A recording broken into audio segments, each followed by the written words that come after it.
Storytelling is one of my favorite ways to learn. It doesn't matter whether it's the parables of Jesus, the tales that Lincoln told, or Aesop's fables. I just absolutely love learning and sharing stories. And one of my favorite short stories that I like to talk about is the story of the group of monkeys. So there was a set of scientists and they wanted to study behavior on monkeys. And so they put 10 monkeys in a room. In the middle of the room, there was a fire pole. At the top of the fire pole, there was a bunch of bananas. And so every time one of the monkeys would climb up to the top of the pole and try to grab a banana, the scientist would spray him with a hose and knock the monkeys off. So after a while, the monkeys got tired of getting beat up and sprayed off of the pole, and so they quit going up. As soon as that happened, something very interesting happened. The scientists started replacing one of the monkeys. And so as soon as they pulled out one of the old monkeys that was accustomed to the system, they put in a new fresh monkey. The new fresh monkey's like, oh, bananas! And so they go and they start climbing up the rest of the pole, or up the pole after the set of bananas. Well, something interesting happens here. And this, I think, is crucial. Instead of the scientists having to get their hose out and spray that monkey off the pole, all the monkeys that have been sitting in that room, they go over, they grab that monkey, they throw him on the ground, and they beat him up until he quits trying to climb the pole. And so once that next monkey is trained, the scientists then replace one of the original monkeys with a new monkey, and the same thing happens. And they repeat this process until all 10 of the old monkeys, the original monkeys in the room, had been replaced. They then replace one of the second generation of monkeys, and even though none of the monkeys in the room know why they're doing it, they won't let that new monkey climb the pole.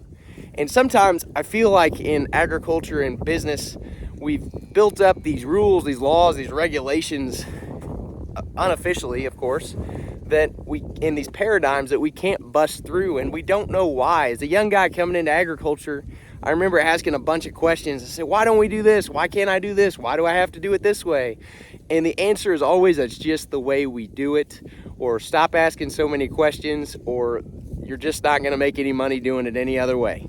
And so I love to share this story, especially as it relates to agriculture, because we are such a pride-driven and culturally driven business and industry.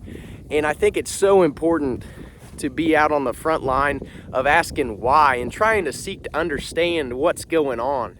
And that's one thing that I did when I came back to the farm, is I worked really hard to figure out why we were doing what we were doing and trying to figure out a better way.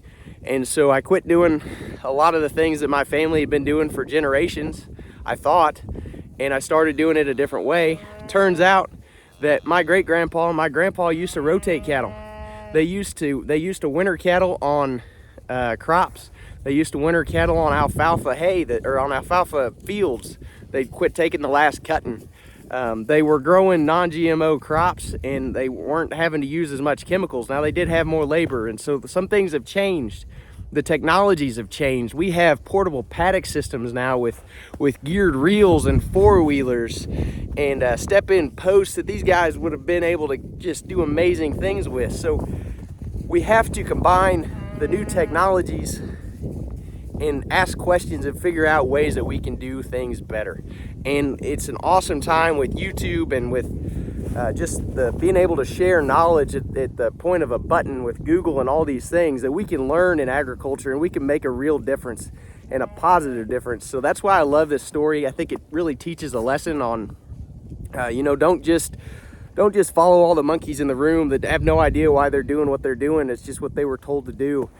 There's got to be a monkey to break through and say, stop. There's no reason not to climb up there and get the bananas. And so I want to be one of those monkeys that gets those bananas, and I hope you do too. If you guys like this content, you like this short story format, like, subscribe, follow for more, and leave a comment, and we'll make some more. Thanks, guys.